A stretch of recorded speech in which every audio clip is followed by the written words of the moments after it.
Hello students, welcome to my channel. আজ তোমাদের সামনে যে প্রশ্ন এবং উত্তরটি এনেছি সেটি বাঁকুড়া বিশ্ববিদ্যালয়ের ইতিহাস মেজর থার্ড সেমিস্টার MJC4-এর প্রশ্ন। এই প্রশ্ন উত্তরটি প্রথম থেকে শেষ পর্যন্ত দেখার সাথে সাথে আমার চ্যানেলে নতুন হয়ে থাকলে চ্যানেলটিকে সাবস্ক্রাইব করে দিও। দেখো, আজকের প্রশ্ন হলো গুপ্ত যুগের ভাস্কর্য ও চিত্রকলা সম্পর্কে আলোচনা করো। উত্তর দেখো, গুপ্ত যুগের ভাস্কর্য ধর্মনির্ভর ভারতীয় ভাস্কর্যের আধার ছিল। গুপ্ত যুগের ভাস্কর্য পাথর, কাঠ, ব্রোঞ্জ, টেরাকোটায় নির্মিত হয়েছিল। বেশিরভাগ ভাস্কর্যে বুদ্ধ ও হিন্দু দেবদেবীর মূর্তি খোদাই করা হয়েছিল। বুদ্ধ গয়া ও সারনাথে ধ্যানমগ্ন বুদ্ধ, মথুরায় দণ্ডায়মান বুদ্ধ গুপ্ত ভাস্কর্যের অনন্য নিদর্শন ছিল।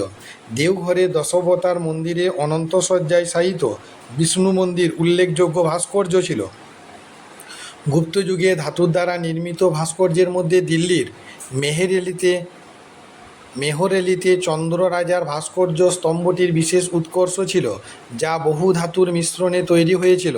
নালন্দায় তামার দ্বারা তৈরি বুদ্ধ মূর্তিটিও ভাস্কর্যের অন্যতম নিদর্শন ছিল।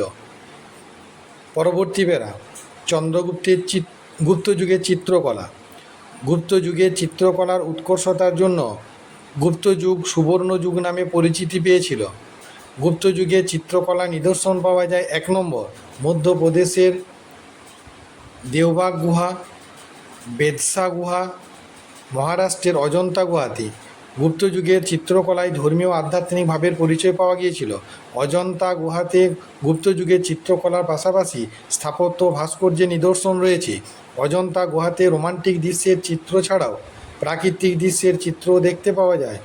বুদ্ধদেবের আগের সময়কালেও মা ও শিশুর চিত্র বিশেষ অনুভূতি প্রকাশ ছিল।